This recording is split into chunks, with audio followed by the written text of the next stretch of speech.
In 1933, Adolf Hitler became Chancellor of Germany, bringing his leadership and leaving his legacy.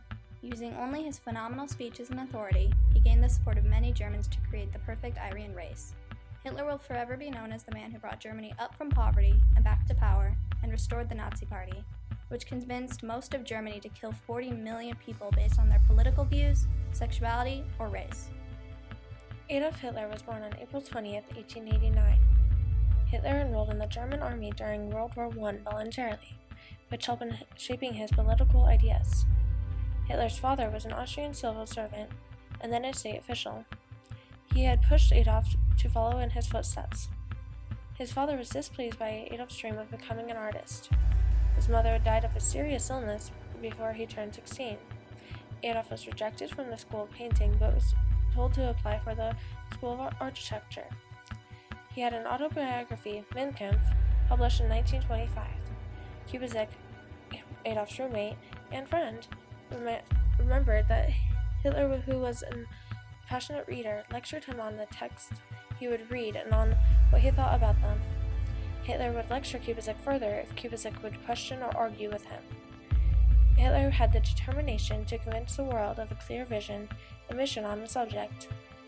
During the 1931 presidential campaign, Adolf's true love, Lee Rebel, committed suicide in his apartment. This made him more ambitious towards the goal of ruling Germany. Hitler was persistent with the idea and making people believe that the cause of Germany's loss in World War I and all the things that need to be fixed within German society was the Jews. Hitler ran for president in 1932, lost, but then became Chancellor of Germany in 1933. Hitler's speeches were a main part in his leadership and legacy. To get the people of Germany to take notice of his speeches, he would shout and wave his arms violently to grasp their attention. Den Mut habe ich nur gefasst, weil ich zwei Schichten kannte, den Bauer und den deutschen Arbeiter.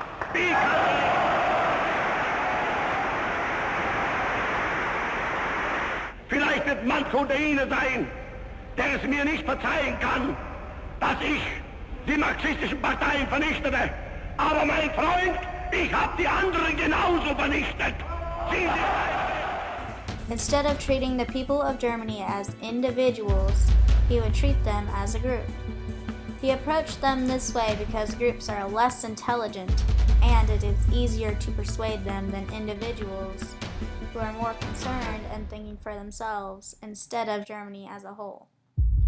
To ensure the non-individuality, Nazis held events like festivals, which required people to participate as a group, making it easier for Nazis to spot the people that don't participate like the rest of the crowds. Der beste Rassenwert der deutschen Nation in einer stolzen Selbsteinschätzung, mutig und kühn die Führung des Reiches und Volkes forderte, hat das Volk sich in immer größerer Zahl dieser Führung angeschlossen und unterstellt.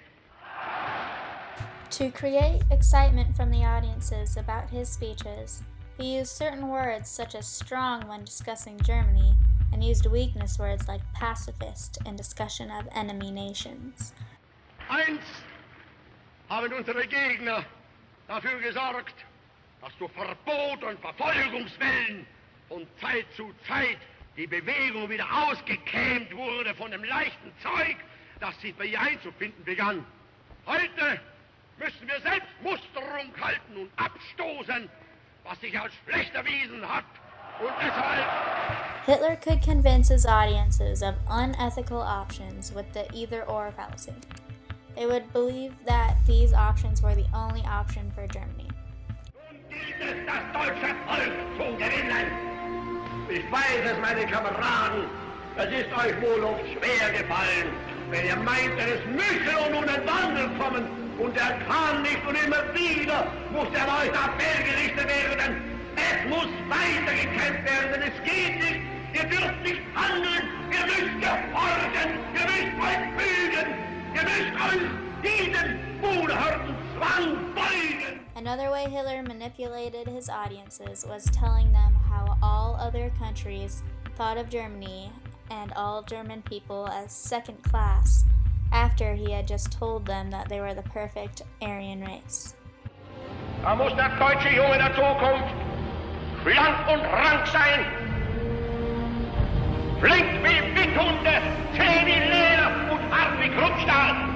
Wir sind entschlossen, ein neues Geschlecht heranzuziehen. Adolf then blamed the Jews for this problem and for the loss of World War I. Hitler gave his Nazi leaders enough authority and power so they do not uprise against him and be distracted by fighting with each other while also not being able to gain enough power to uprise. The receptivity of great masses is very limited. Their intelligence is small, but the power of forgetting is enormous. In consequence of these facts, all effective propaganda must be limited to a very few points and must harp on these slogans until the last member of the public understands what you want him to understand by your slogan. As soon as you sacrifice this slogan and try to be many-sided, the effect will piddle away, for the crowd can neither digest nor retain the material offered. In 1938, Hitler was Time magazine's Man of the Year. Diverse groups of neo-Nazis are still scattered throughout the world today that still believe in a similar version of Hitler's racist beliefs.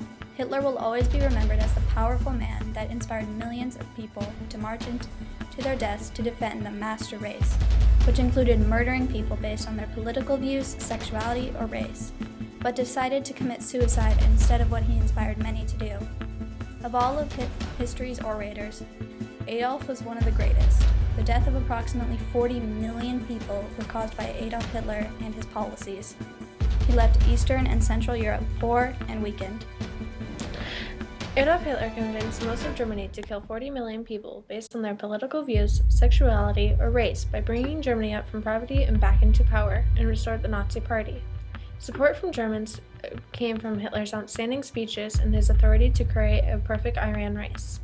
All of this started in 1933 when Adolf became Chancellor of Germany.